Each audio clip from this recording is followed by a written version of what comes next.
कर दिया गया है। इसके अंतर्गत झारखंड राज्य में 2 फेजेस में निर्वाचन की प्रक्रिया को पूर्ण किया जाएगा। देवघर जिला में 3 विधानसभाएं मौजूद हैं। इन तीनों विधानसभाओं के लिए निर्वाचन की जो प्रक्रिया है वो नोटिफिकेशन के गैजेट इशू के साथ प्रारंभ की जाएगी। फेज 2 में नोटिफिकेशन का पब्लिकेशन 22 अक्टूबर 2024 को निष्कासित किया जाएगा। इसके पश्चात जो नामांकन की अंतिम तिथि है वो 29 अक्टूबर 2024 रहेगी। नामांकन की स्क्रूटिनी की जो तिथि है वो 30 अक्टूबर 2024 और कोई भी कैंडिडेट यदि अपना नामांकन विड्रॉ करना चाहते हैं तो उसकी तिथि 1 नवंबर 2024 रहेगी। डेट ऑफ पोल देवघर के तीनों विधानसभाओं के लिए 20 नवंबर 2024 निर्धारित है और काउंटिंग की जो प्रक्रिया है वो काउंटिंग का दिवस 23 नवंबर 2024 निर्धारित किया गया है। पूरी निर्वाचन प्रक्रिया 25 नवंबर 2024 से पहले पूर्ण करने का भारत निर्वाचन आयोग के द्वारा डायरेक्शन प्राप्त हुआ। आपने जैसा देखा होगा कि भारत निर्वाचन आयोग के द्वारा जो आज प्रेस वार्ता की गई उसमें भारत निर्वाचन आयोग ने बताया कि उनका फोकस किन किन मुख्य बिंदुओं पर रहने वाला है। इसके बारे में मैं भी आपको जानकारी देना चाहूँगा। सर्वप्रथम आपको ये बता दें कि जो टोटल पॉपुलेशन है हमारे ज़िले में उसके अनुसार जो टोटल इलेक्टर्स अभी हमारे पास में रजिस्टर्ड है वो संख्या 11,20,613 है और जेंडर रेशो 921 है। साथ में ईपी रेशो जो है वो 61.05 है। इस पूरे निर्वाचन प्रक्रिया में जो फोकस हम लोग करने वाले हैं एज डिस्ट्रिक्ट इलेक्शन ऑफिसर और जिला की पूरी निर्वाचन मशीनरी जिस चीज़ पे फोकस करेगी वो रहेगा free, fair, participative, accessible, inclusive and safe elections. और साथ साथ में वोटर टर्नआउट को बढ़ावा देने के लिए हमारी प्राथमिकता रहेगी।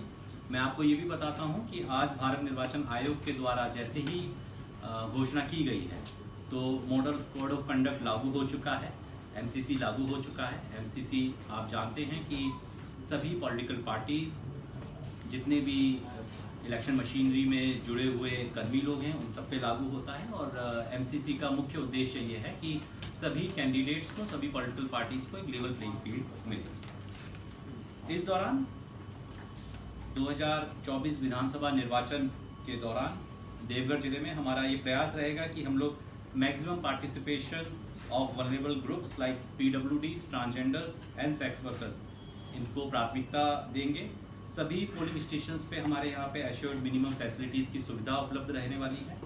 साथ साथ में वोटर गाइड सभी इलेक्टर्स को दिया जाएगा। वोटर गाइड में बेसिक इन्फॉर्मेशन रहती है। ये इलेक्शन कमीशन ऑफ इंडिया के द्वारा निर्धारित वोटर गाइड है जिसमें कि बेसिक इन्फॉर्मेशन रहेगी वोटर्स के लिए। साथ साथ में वोटर इन्फॉर्मेशन स्लिप्स को भी बांटा जाएगा, डिस्ट्रीब्यूट किया जाएगा।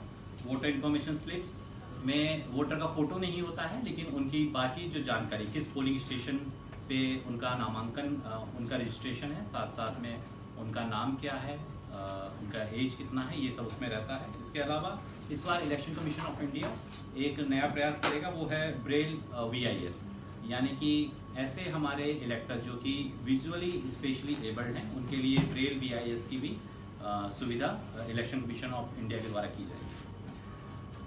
आपको मैं ये भी बताना चाहूँगा कि इलेक्शन कमीशन ऑफ इंडिया ने एपिक कार्ड के अलावा 12 अलग अलग आइडेंटिटी कार्ड्स को मान्यता दी हुई है जिनको अगर कोई भी इलेक्टर पोलिंग स्टेशन पे लेके जाएंगे तो उनका सत्यापन किया जा सकता है उनकी आइडेंटिटी का और उसके पश्चात उनको अपने मतदान का प्रयोग करने की अनुमति रहती है। जितने भी हमारे यहाँ पे पोलिंग स्टेशंस हैं देवघर जिले में टोटल 1245 पोलिंग स्टेशंस हैं। इनमें किसी भी पोलिंग स्टेशन पे 1500 से ज़्यादा इलेक्टर्स नहीं रजिस्टर्ड हैं। सभी पोलिंग स्टेशंस में 1500 से कम इलेक्टर्स मौजूद रहेंगे और यहाँ पे सभी इलेक्टर्स का ध्यान दिया जाएगा कि वो सुचारू रूप से कतारबद्ध तरीके से भयमुक्त होकर अपने मतदान का प्रयोग कर सकेंगे। वोटर असिस्टेंस बूथ्स बनाए जाएंगे जिनको कि मुख्यतः बीएलओ के माध्यम से हम लोग स्थापित करते हैं, और वहाँ पे इलेक्टर्स को ये सुविधा रहती है कि वो अपने संबंधित डिटेल्स को चेक कर सके इलेक्टोरल रोल में, और उनको हम लोग ये जानकारी दे सकें कि उनका पोलिंग स्टेशन सही है या नहीं, उसकी भी जानकारी दी जाती है। साथ साथ में वेबकास्टिंग सभी पोलिंग स्टेशंस पे रहेगी। और एक और जो प्रयास रहने वाला है वो है कि इको फ्रेंडली इलेक्शंस हम लोग बनाएंगे इस बार 2024 विधानसभा निर्वाचन में। और जो लोकली सोर्स मटेरियल्स हैं, एनवायरमेंटली जो डिग्रेड नहीं करते हैं एनवायरमेंट को, उनको हम लोग प्रोत्साहित करेंगे। इसके साथ साथ मैं आपको बता दूं कि इलेक्शन एक्सपेंडिचर मॉनिटरिंग के लिए विभिन्न एफएसटी टीम्स का गठन किया जाएगा, एसएसटी टीम का गठन किया जाएगा, वीवीटी और वीएसटी टीम्स का गठन किया जाएगा। इनकी भी मैं आपको एक्चुअल जो इनकी संख्या है उसके बारे में भी आपको बताना चाहूँगा। टोटल जो हम लोगों ने अभी नई वीएसटी टीम्स का गठन किया है और अभी हमारे यहाँ पर संचालित हो जाएंगी, ये टोटल 33 वीएसटी टीम्स हैं, एफएसटी टीम्स हैं, 12 वीएसटी टीम्स हैं, 39 एसएसटी टीम्स हैं और 6 वीवीटी टीम्स को हम लोगों ने निर्धारित किया है।